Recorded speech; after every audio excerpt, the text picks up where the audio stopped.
আজকে আমি এমন এক যুবক সম্বন্ধে গল্প করব যিনি ইউরোপ পাড়ি জমাতে গিয়ে হারিয়েছিলেন নিজের জীবন।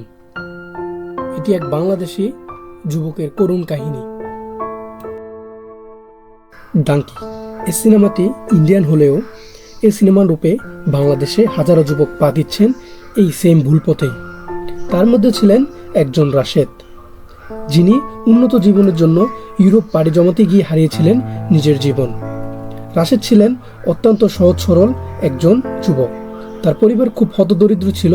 ছোটবেলা থেকেই তার স্বপ্ন ছিল তার এই হতদরিদ্র দূর করা।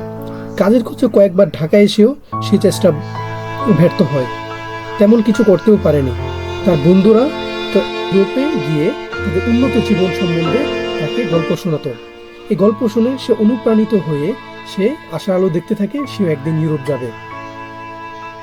সে একদিন সিদ্ধান্ত নিয়ে নিল সে ইউরোপ যাবে। সে অবৈধ পথে যাওয়ার জন্য তার যে প্রয়োজনীয় অর্থ এক দালালের মাধ্যমে সে দালালকে দিয়ে দেয়।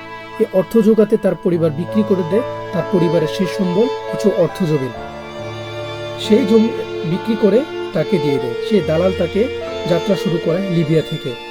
সেখানে রাশিয়াদের মতো আরও হাজার হাজার ইউরোপের উদ্দেশ্যে সাগর পাড়ি দেওয়ার মতো ছিল অনেকেই। ছোট একটা নৌকায় গাদাগাদি করেই তাদেরকে তোলা হয়।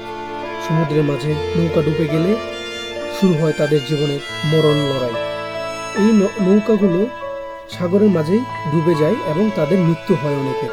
তার পরিবারের কাছে খবর আসে রাশেদ আর বেঁচে নেই।